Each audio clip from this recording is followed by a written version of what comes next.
going on, guys? Welcome back to the channel. Today I have a super sick tutorial for you. I was originally going to place this in a compilation of Tarantino style effects, creating a film look and a blended black and white to color look, but I thought that this look just completely encapsulated that new Halsey Nightmare music video where it's a lot of film, you have this really dark, gritty vibe to it, and I wanted to show you guys how you can create nice cinematic black and white and then show you what you can do in terms of grain, film assets to really put together and create this look. So let me show you exactly the look that we're talking about. If you want to see those Tarantino style videos I was speaking of, one of them is this awesome crash zoom tutorial, which is really cool. The other one is just a normal title tutorial, which is pretty simple but good to know. Links to those will be down below, but make sure you guys watch this tutorial first. So first off, running theme in this video, black and white looks really great. They went completely overboard with the grain and a lot of it. I think for this scene here, grain looks really good. I think that for the black and white, they might have done a little bit too much where it's washed out,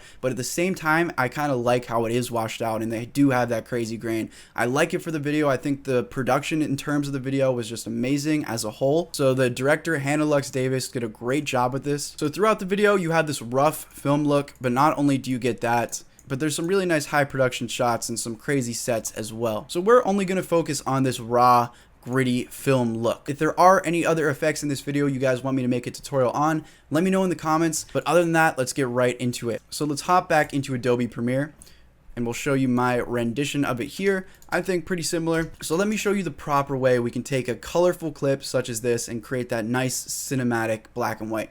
So go ahead and select your clip. Make sure you're in your color workspace so that you can have your Lumetri color panel here. And the very first step is, a lot of people, I think they just go right into the effects and presets and they drop the black and white effect onto here. A way better way to do this is go over to your creative tab and drop one of these built-in Noir Luntz that Adobe Premiere gives you. So click creative, you have your drop down, go and look down for the Noir Luntz. And you guys can experiment with how each of these looks. Each of them is going to be different. This one has a nice glow to it. This 1965 one, I really like that one. It has some great contrast. So go ahead and mess around with the different ones they give you. It's always going to be different depending on your footage. So let's go with this Noir 1965 LUT. And this is just a good placeholder for where we want to start. Now, a side tip, if you go over to your creative section here, you have this intensity bar. If you lower that, you can get a nice little washed out black and white, but with some color look. So that is an option, kind of like comic book style. I think that looks pretty cool.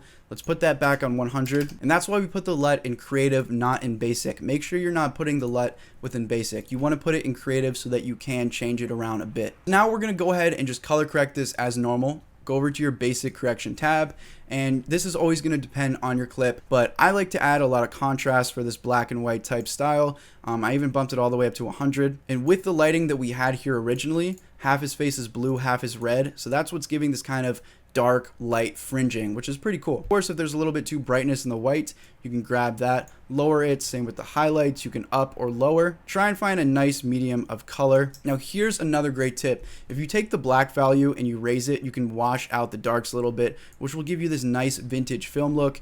On the flip side of that, if you want some darker blacks, you can add that in if you want that real contrast. Now you can also do this within curves. So let's set black to 0. Head over to curves, and this is pretty much the same as your meters, except this is where you can really adjust highlights, shadows in specific regions. Also, a nice rule of thumb in general when creating a film look, if you do want to wash out those blacks, just grab the bottom part here and you can raise it up and you'll see how much this is really being effective. So use all those tips I just told you guys, customize the perfect black and white look that you guys want. I think this actually looks really good. Now we need to add that gritty grain. Now you can find actual film stock overlays on the internet. We'll talk about all that later when we get into the film overlays, but if you are just working within Premiere, Premiere actually has their own little noise effect built into your effects and presets library. So head over to effects, and maybe over here if you're in the editing or effects workspace, but find your effects preset library, search for noise or grain, and you'll see the noise effect. Go ahead and grab noise, place that on your clip, select your clip, head over to your effect controls here, and then scroll down to find your noise. Now with this noise effect, Good rule of thumb, I like to keep 7% for minimum grain, and I like to use minimum grain as kind of like a background thing. It's hard to see with this clip here, but if we just copy and paste everything we did onto the second clip, you'll see that you do get some grain in the background, which is a pretty cool film stock look without going overboard. Now, also you want to check off use color noise so that it doesn't look like it's bad footage, it looks like it's film. All right, but just for tutorial purposes, we want to give you that real gritty grain. We're going to bump this up to, I would say, 30 maximum. Now, I think in the video, they may have even gone over 30, so you guys can experiment with that if you want. And that really has this nice old pencil looking film. So real gritty look. I really like it a lot. Put it on this clip as well.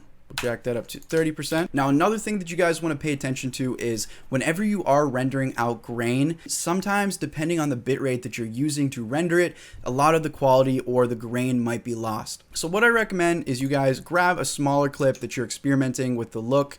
You can go to File, New, Sequence, create the same sequence settings, and you can just paste that in its own sequence. Render that out and try it with different bit rates. So I'll go to export media and you'll see I have a preset here for super HD, and essentially that's just CBR, target bitrate 40. You can try what it looks like for YouTube settings by using the built-in YouTube preset, and by a rule of thumb that's using VBR, which is one pass, and around 1616. So maybe try and bump this value up a bit. YouTube isn't cutting it with the rendering and it's getting washed away, or just try and mess with the actual noise setting. Okay guys, but other than that, let's go and move into the second part, which is our film overlays, our film mats, all that creative stuff that we can place over our footage. Now, in the actual Halsey music video, they got all these nice film mats from the good people over at Tropic Color. This 100% isn't sponsored. I just figured I'd shout them out because they do have really nice professional grade assets that are similar to this. So they have split screen mats, film overlays. I've talked about some of their stuff in the past, so check it out. So that is an option if you're looking for those type of film assets. Of course, you guys can just go on Google and search film grain, film assets, film overlay, and find a bunch of options. I'm going to leave some other options down below where you can find them. There's some cheaper prices. There's some that may be free. So check the description. I'll just try and put as many helpful references in there as possible. So over in my overlay film folders,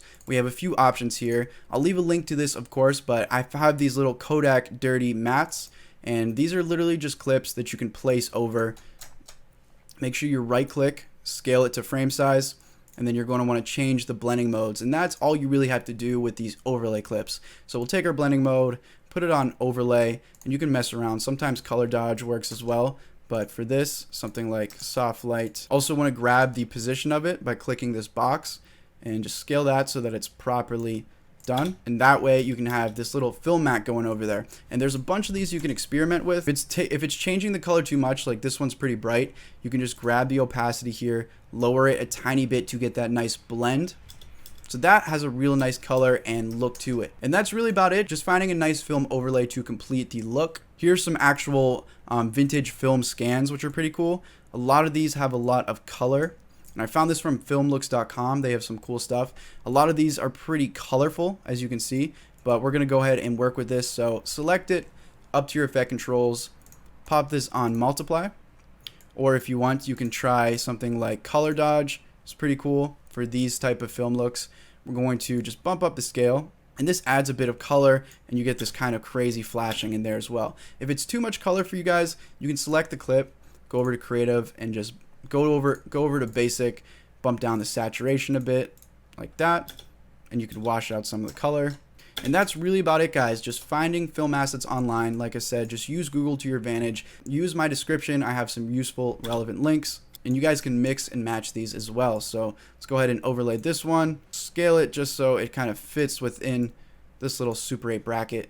And that's about it, guys. Pretty simple, pretty easy. Hope you did enjoy this tutorial. Like I said, if you want to see my Tarantino crash zoom tutorial, check that out. Link is down below. And if you want to see the title tutorial, link to that will be down below as well.